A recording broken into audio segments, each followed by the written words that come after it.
Hello everyone, Pop here with good news number 4, and today we're going to look at what's known as the Beatitudes in the Sermon on the Mount, beginning there in Matthew chapter 5. Verses 1 through 12 is where the Beatitudes are located. So we'll read through those and talk a little bit about it today. Again, the whole point of these little live videos is that we're looking at the teachings of Jesus himself as disciples. We want to model ourselves after him and his teachings. And what we see in Matthew chapters 5 through 7 is the Sermon on the Mount, where his disciples come and gather at his feet to learn from him the things they need to know in order to be a disciple pleasing to him. Matthew chapter 5, beginning at verse 1. Seeing the crowds, he went up the mountain, and when he sat down, his disciples came to him. He opened his mouth and taught them, saying, Blessed are the poor in spirit, for theirs is the kingdom of heaven. Blessed are those who mourn, for they shall be comforted. Blessed are the meek, for they shall inherit the earth. Blessed are those who hunger and thirst for righteousness, for they shall be satisfied. Blessed are the merciful, for they shall obtain mercy. Blessed are the pure in heart, for they shall see God. Blessed are the peacemakers, for they shall be called sons of God. Blessed are those who are persecuted for righteousness' sake, for theirs is the kingdom of heaven. Blessed are you when men revile you and persecute you and utter all kinds of evil against you falsely on my account. Rejoice and be glad, for your reward is great in heaven. For so men persecuted the prophets who were before you. This is Jesus teaching his disciples. They come and they sit at his feet, and this is how he begins to teach them. He uses the word blessed as he speaks to them about the conditions, the heart conditions of the people who will make good disciples, who will be happy in what they find following Jesus. So the word blessed means happy. So when he says things like, blessed are the poor in spirit, he's saying happy are the poor in spirit, for theirs is the kingdom of heaven. See, Jesus is making promises here in his listing of these Beatitudes. These are the attitudes that he's looking for in disciples. If people have these attitudes, these spiritual attitudes, they will be fully satisfied. They will be happy. Think of how this reads. He says, Blessed are the poor in spirit, for theirs is the kingdom of heaven. If you're poor in spirit, in other words, you're humble, the kingdom of heaven is yours. Blessed are those who mourn, for they shall be comforted. Is he talking about simply being sad? No, he's talking about mourn for the condition of mankind. But if you mourn for these things, you're going to be happy because you will be comforted. You will find the comfort you need. And he's saying, you're going to find all these things in me. As my disciples, you will find these things. Blessed are those who hunger and thirst for righteousness, for they shall be satisfied. Now, if you're seeking, if you're hungering and thirsting after righteousness, you're going to find satisfaction in the teachings of Jesus. Blessed are the merciful, for they shall obtain mercy. As a disciple of Jesus, you will find mercy, but you must give mercy.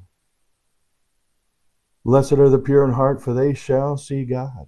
In other words, if your heart's pure and you're wanting to see God, you will see God.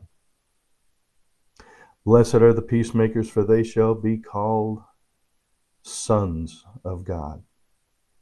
If you are a peacemaker, a follower of Jesus, if you're one who wants to bring peace to all places, all people, and all situations, you shall be called the Son of God.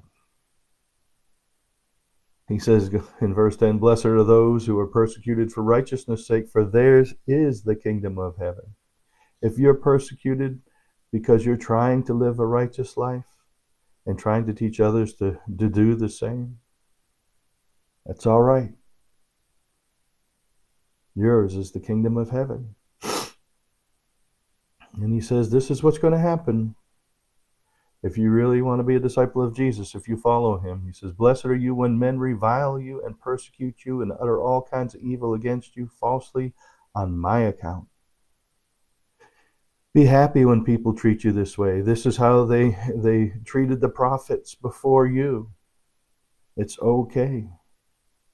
Be happy with that. You're walking in the shadow of people who serve God. There's a term that's always been used, standing on the shoulder of giants.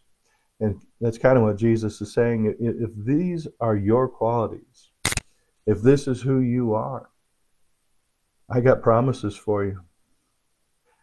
You're going to be standing on the shoulders of giants. If you're persecuted for being my disciple, for following my teachings, for sharing my teachings, you'll be happy. You'll be blessed. You will be rewarded. And that's what the Beatitudes is all about. If you're living righteously, if you're living a godly life, if you're following in the footsteps of Jesus, if you are absorbing his teachings and sharing those teachings with others, you will be richly rewarded for that. Is it going to be hard at times? Oh, absolutely, it'll be hard. But will it be worth it? Oh, yes, it'll be far worth it. Far more worth it than you can even imagine in all reality. But one of the things that we need to help people understand, following Jesus, not just joining a church, but being a disciple of him, you're going to face a lot of things. You're going to have to endure a lot of things. But if you keep your heart and your mind focused, everything about you on Jesus, his ways and his teachings, and you hold to those, great is your reward in heaven. What a blessing that is when you think about it. See, Jesus called people to follow him, to learn from him, and to teach others to do the same. You want to be a good disciple of Jesus? Learn at his feet.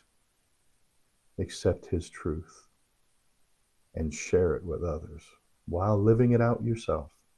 That's a disciple of Jesus. And in a lot of ways, it's the exact opposite of what people think a Christian is. People think a Christian is someone who just believes in Jesus, finds a church, and goes occasionally because they've been saved and they're on their way to heaven. No, Jesus looks for people with a good heart attitude and a willingness to serve just as he serves. You can't be a disciple of Jesus unless you're conformed to his image. And he is the exact representation of God the Father.